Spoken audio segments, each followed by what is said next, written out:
Ambassador Krylax stood at the observation deck of the U.S. Confederation, his 4 eyes fixed on the blue-green planet growing larger in the viewscreen. Earth. The very name had become somewhat of a controversy in the Unified Systems Confederation's diplomatic court over the past decade. This seemingly unremarkable world had progressed from primitive combustion engines to rudimentary space travel in less than 2 centuries, a pace that defied all known models of civilizational development. Ambassador, we're receiving their response to our approach signal, his aide, Vereen, announced from her station. Her translucent fingers danced across the holographic interface, their natural bioluminescence pulsing with excitement. Their exact words, please, Krylax requested, his secondary heart beginning to beat faster. This was the moment that would set the tone for humanity's introduction to the galactic community. Welcome to Earth, U.S. Confederation. Please maintain your current velocity and trajectory. Defense Fleet will escort you to the designated coordinates. It's being broadcast on all frequencies in 37 different languages. Vereen's antenna twitched, including 3 we didn't provide them. Krylax's outer membrane rippled with surprise. The linguistic analysis team had spent months carefully crafting first contact language packages, yet these humans had somehow managed to decrypt and expand upon them. More importantly, Defense Fleet. The answer came moments later as 12 sleek vessels seemed to materialize around them, appearing from what their sensors indicated was some form of dimensional slip space. The technology shouldn't have been possible with humanity's current development level.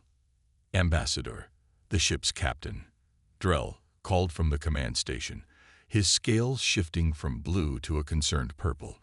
These vessels, they're using gravitational wake drives. Our intelligence suggested humans were still struggling with ion propulsion. It appears, Captain, Krylax responded dryly, that our intelligence was somewhat outdated. The human ships moved with precise coordination, forming an honor guard that guided them toward Earth. Each vessel bore different markings: Chinese, American, European Union, Indian Space Force. Yet they moved as one fleet, a level of cooperation that contradicted everything they'd learned about Earth's fractious political landscape. As they entered orbit, Krylax received his first shock of many to come. The orbital infrastructure was vast and elegant: solar collection arrays, manufacturing platforms, and what appeared to be the beginning stages of a space elevator. But it was the debris field that caught his attention. Vereen, analyze the debris field at coordinates 47 Mark 23, he ordered. His aide complied, then made a sound of confusion.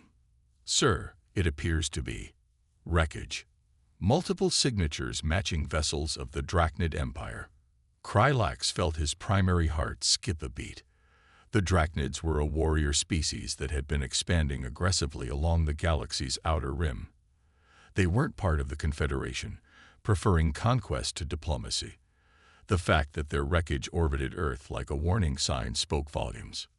Sir, Vereen continued, her voice dropping to a whisper, based on decay patterns, this battle took place approximately 3 Earth months ago. There was no distress call, no report of engagement. The Drachnids never reported contact with this sector. Because they lost, Krylax realized.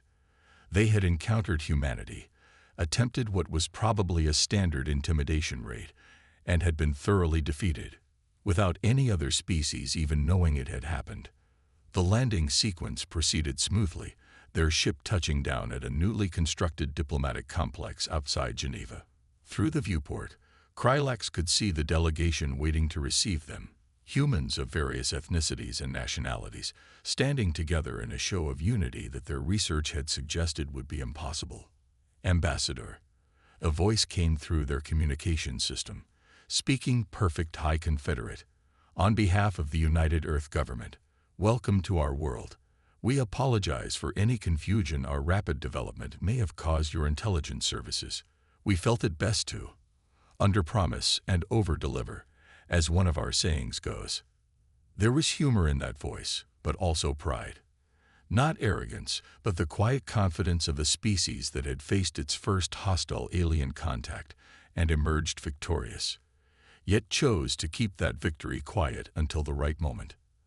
As Krylax prepared to disembark, he reviewed his diplomatic briefing one final time. It was already clearly obsolete. The humans had somehow managed to unite their world, develop advanced technology, and defeat a significant military force, all while letting the galaxy believe they were still a primitive, divided species. "Sir," Vareen said softly as they approached the airlock, "should we update the first contact protocols? This situation is unprecedented." Krylax thought about the debris field above, about the technological achievements they'd witnessed, and about the casual way humans had revealed their true capabilities. "No," he decided. "I believe we should listen far more than we speak. Humanity has already rewritten every rule we thought we knew about emerging civilizations. I suspect that's only the beginning." The airlock cycled, and Earth's air rushed in. Clean, crisp, and heavily regulated for atmospheric pollution. Another surprise. The doors opened to reveal a perfect spring day in Switzerland, with Mont Blanc visible in the distance. The human delegation stood waiting, their expressions friendly but reserved. As Krylax took his first step onto Earth soil, he couldn't shake the feeling that this wasn't going to be a standard diplomatic mission to uplift a promising species. Somewhere between the stars and this moment, the roles had shifted. Humanity wasn't seeking admission to the galactic community.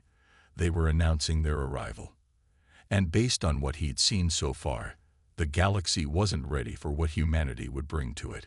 The diplomatic complex defied Krylax's expectations as thoroughly as everything else about Earth had so far. Instead of the ostentatious display of wealth and power common to newly spacefaring races, the humans had created something that perfectly balanced function and form. Living walls of carefully cultivated plants provided both oxygen regulation and natural beauty, while quantum computing arrays hummed quietly behind transparent aluminum panels. "We believe in showing our guests who we really are," explained Dr. Sarah Chen, Earth's chief diplomatic officer. "No pretense, no artificial presentations, just humanity, as we've become." Krylax noticed she emphasized the word become. "Your species has advanced remarkably quickly," he observed, watching her reaction carefully. "Necessity," Sarah replied with a slight smile.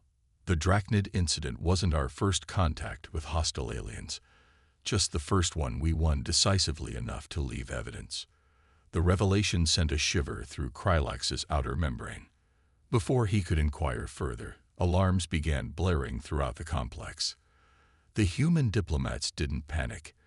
Instead, they moved with practiced efficiency toward what appeared to be a command center disguised as a conference room. "Ambassador, you and your staff are welcome to observe," Sarah offered, gesturing toward the transforming room. "Consider it a demonstration of how humanity handles crisis situations." The walls shifted, revealing holographic displays that rivaled anything in the Confederation's flagship facilities. A massive solar flare was approaching Earth's orbital installations, far larger than anything their predictive models had anticipated. "Chennai array in direct path," a technician announced. 37 maintenance personnel on site. Shield capacity at 60% due to scheduled upgrades. Krylax expected evacuation orders. The loss of a solar collection array would be unfortunate, but preferable to risking lives. Instead, he watched in fascination as humans demonstrated why they had survived multiple alien encounters. "Redirect power from Pacific and Atlantic arrays," Sarah commanded. "Spin up the backup fusion reactors in Australia and Kenya. Get me Captain Rodriguez on the orbital response team." The next 20 minutes were a masterclass in human crisis management. Instead of abandoning the array, they reinforced its shields by creating an improvised power transfer network across their entire orbital infrastructure. When that wasn't enough, 3 ships from the defense fleet positioned themselves to provide additional shielding, their crews volunteering despite the risk. "Array secured," came the report as the solar flare passed. "No casualties. Minor damage to external sensors only. Repair teams already deployed." Krylax noticed that throughout the crisis, not a single human had raised their voice or displayed panic. They had worked together seamlessly, protecting both their people and their infrastructure with a level of coordination that suggested this was far from their first crisis.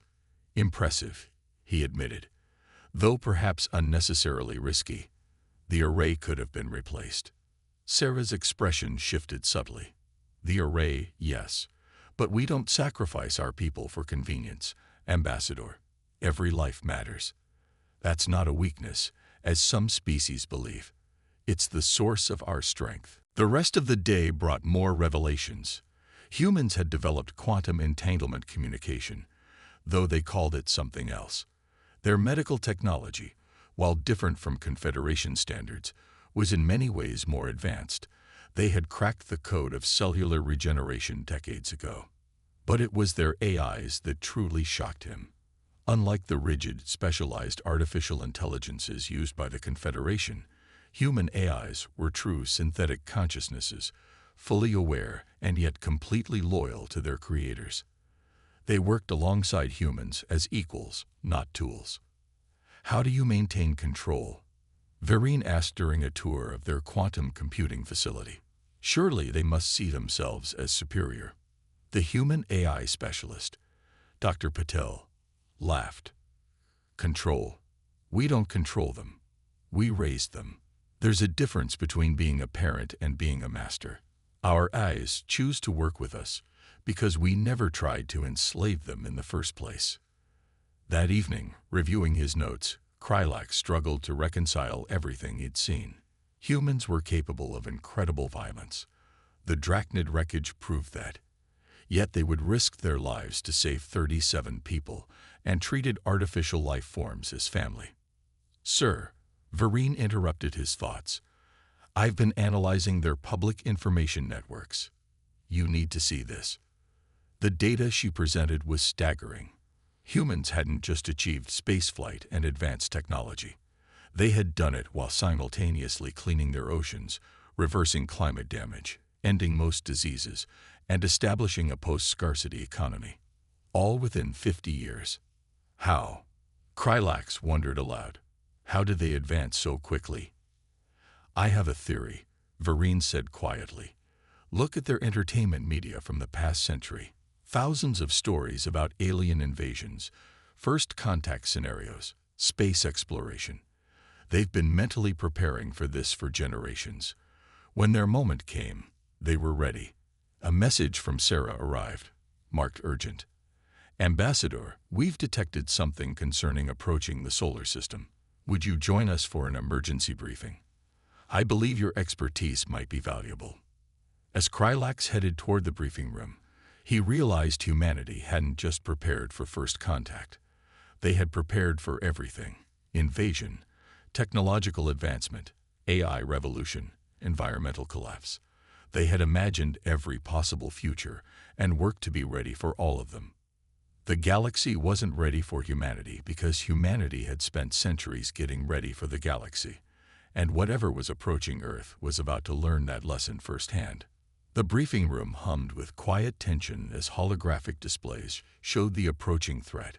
3 massive vessels, each easily twice the size of the U.S. Confederation, were decelerating from FTL at the edge of the solar system.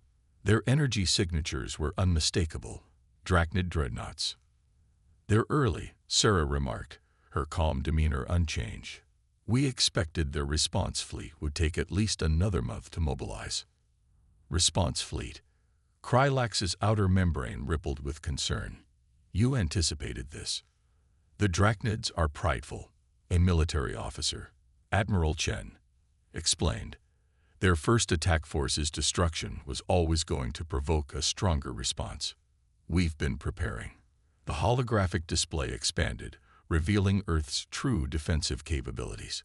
What Krylak had assumed were simple orbital habitats began transforming, outer shells peeling away to reveal weapon systems that shouldn't have been possible with Earth's technology level.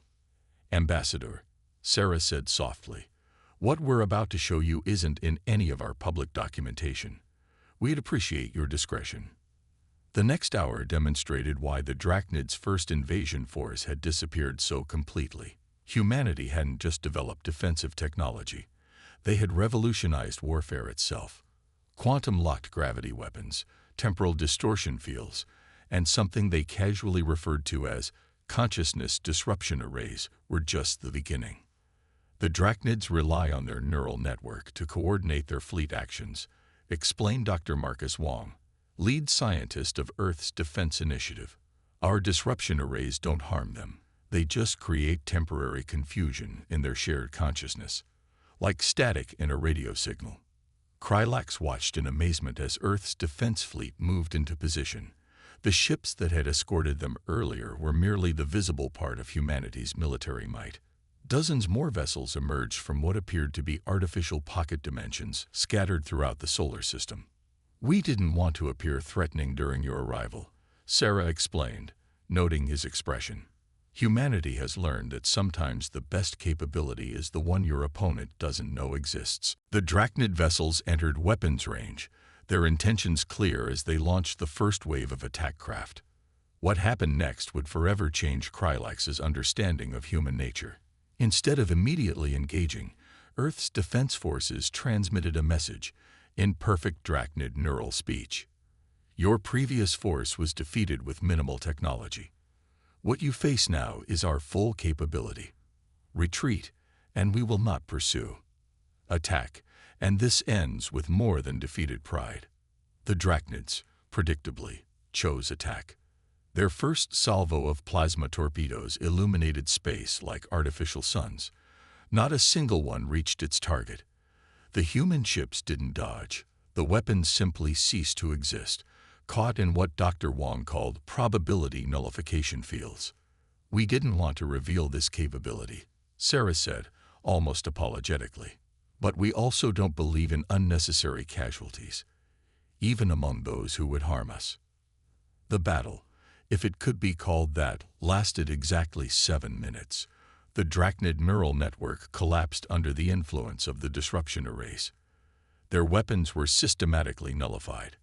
Their shields, considered impenetrable throughout the galaxy, were bypassed by weapons that simply ignored the conventional laws of physics. But it was what happened next that truly demonstrated humanity's unique approach to conflict. As the Drachnid ships hung powerless in space, their crews struggling with the sudden silence of their neural network, humanity did the unthinkable. They offered help. Your ships are damaged. Your crews are distressed. We have medical facilities and repair capabilities at your disposal. The transmission went out. Accept our assistance, and you'll be free to return home, with a message for your leaders about the benefits of peaceful cooperation. They tried to destroy Earth, Krylax pointed out. Twice. Yet you offer aid. Admiral Chen smiled. The best way to defeat an enemy is to turn them into a friend. Force alone never creates lasting peace. The Drachnid commander, faced with humanity's overwhelming technological superiority and unexpected mercy, made the first wise decision of the engagement. They accepted. As Earth's medical ships approached the defeated dreadnoughts, Krylax observed the humans around him. There was no celebration, no boasting about their victory. Instead, they were already discussing ways to help the Drachnids save face while establishing diplomatic relations. We learned long ago that victory without compassion is just another form of defeat, Sarah explained. Our strength isn't in our weapons, Ambassador. It's in our ability to see beyond the immediate conflict to the possibility of a better future. Krylax thought about the Confederation's assumptions about humanity, their classification as a primitive, barely unified species. How wrong they had been. These humans hadn't just mastered advanced technology. They had achieved something far rarer, the wisdom to use it with restraint and compassion. As the medical teams began treating Drachnid casualties with the same care they would show their own people, Krylax realized he wasn't observing the emerging civilization joining the galactic community. He was witnessing the arrival of a species that might well redefine what that community could become. And somewhere in the depths of space, his report was already traveling back to the Confederation Council, carrying a message they might not be ready to hear. Humanity wasn't asking for admission to the galactic stage. They were offering to help lead it into a better future. The days following the Drachnid encounter transformed the diplomatic mission in ways Krylax could never have predicted. The massive dreadnoughts now floated peacefully in Earth orbit, their crews not prisoners but guests, receiving medical care and engineering assistance that surpassed their own civilization's capabilities. But it was the approaching stellar anomaly that truly demonstrated humanity's impact on their former adversaries. Long-range sensors detect a Class 9 solar flare from Proxima Centauri, announced the AI monitoring station. Trajectory indicates it will intersect with the Drachnid supply fleet currently en route to their home systems. The Drachnid commander, Vexthor, straightened his armored frame. Those ships carry over 20,000 of my people. Without their neural network fully restored, they won't have time to calculate a safe jump trajectory. What happened next demonstrated why humanity had survived every crisis they'd faced. Instead of seeing an opportunity to eliminate more potential enemies, they saw lives in need of saving. Admiral Chen, Sarah said, "I believe the Perseus initiative is ready for field testing." The Admiral nodded. "Dr. Wong has confirmed the calculations. We can extend our probability nullification field to protect their fleet, but we'll need help getting into position." The Drachnid commander didn't hesitate. "Our remaining ships have the strongest conventional drives in known space. If your technology can protect against the flare, we can provide the thrust to intercept in time."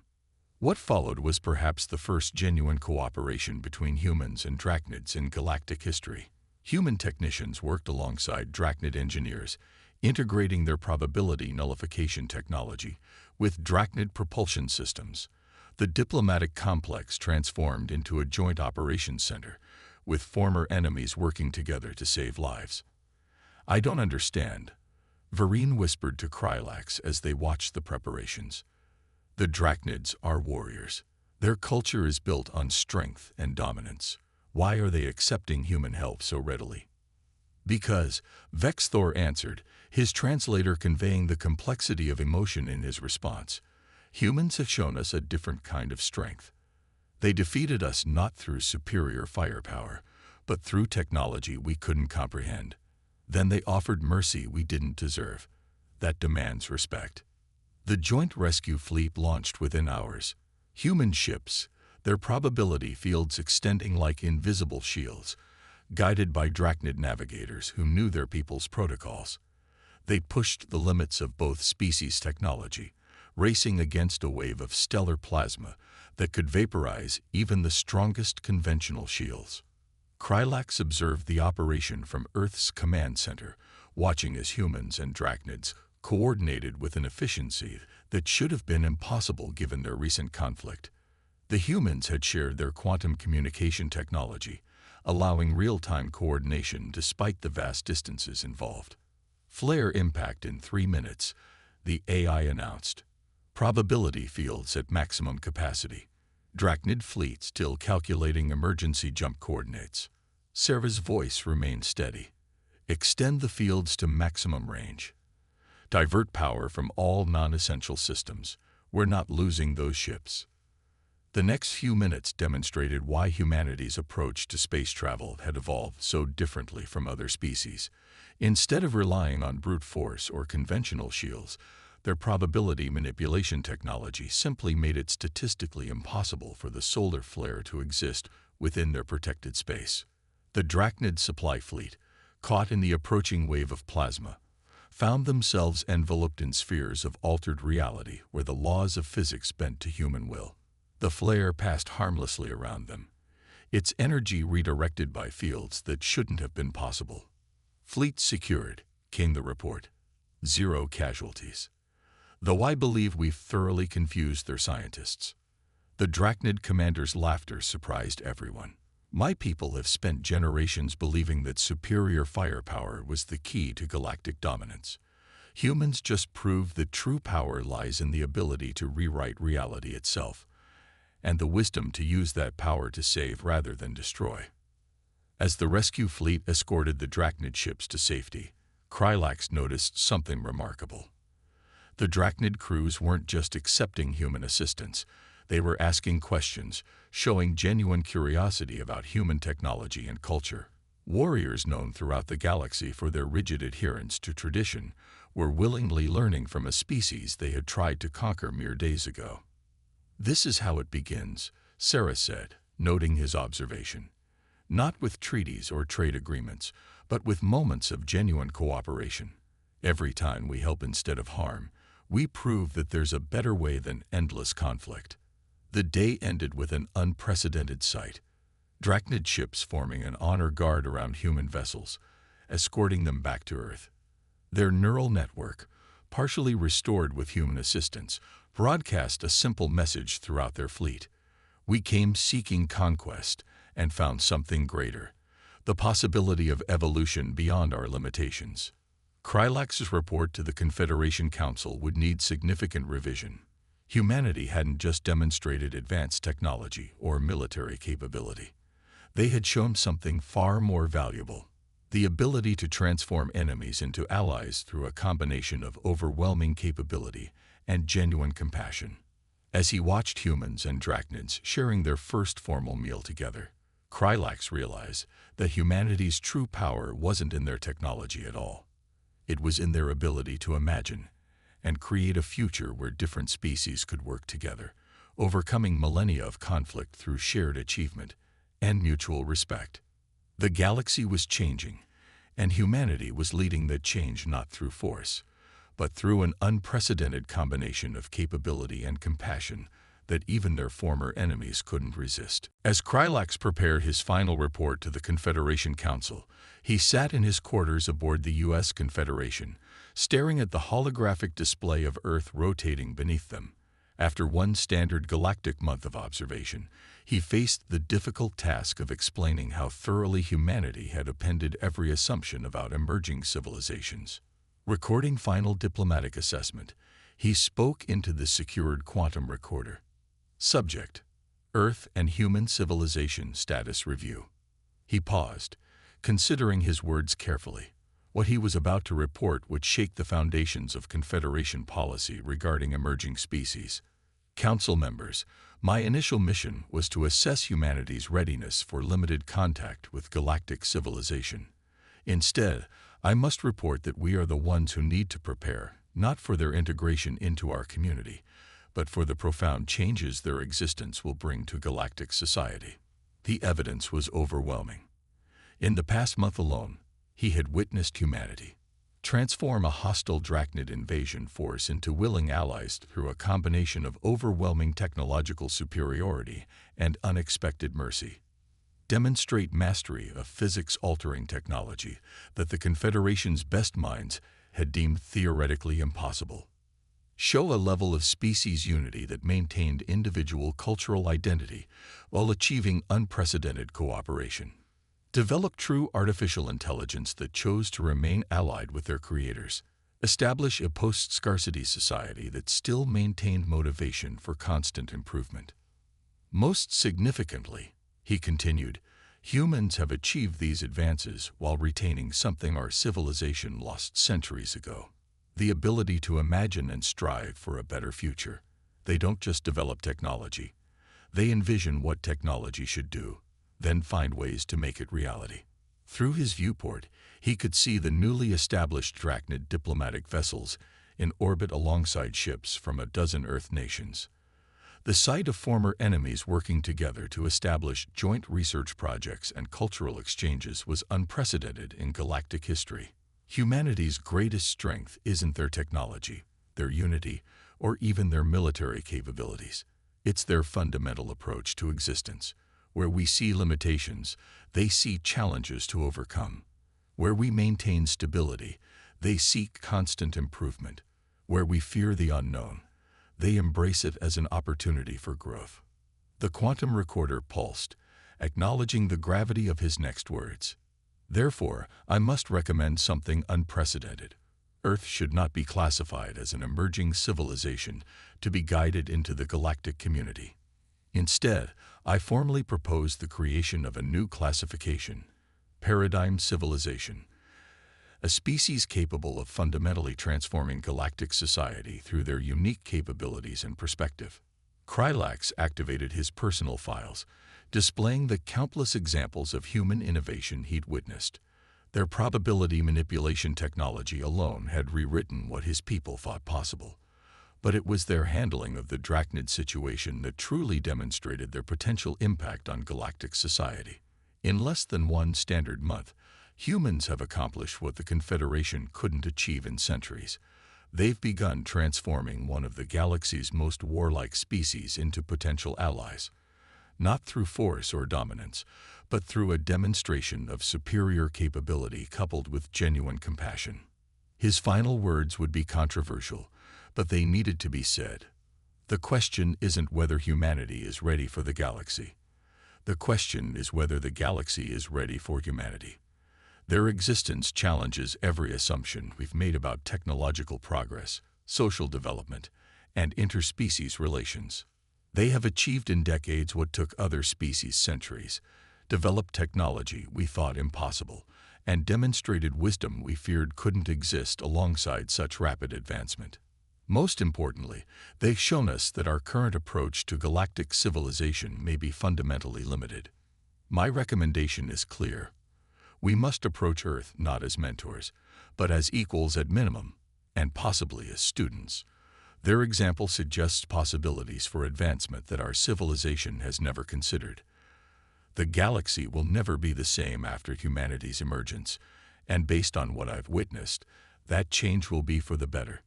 As Krylax finished his report, Earth's sun rose over the horizon, illuminating a planet that had forever changed his understanding of what was possible. Humanity had proven that rapid advancement didn't have to lead to destruction, that power could coexist with wisdom, and that the future held more possibilities than even the Confederation had imagined. The galaxy wasn't ready for humanity, but perhaps that was exactly what it needed.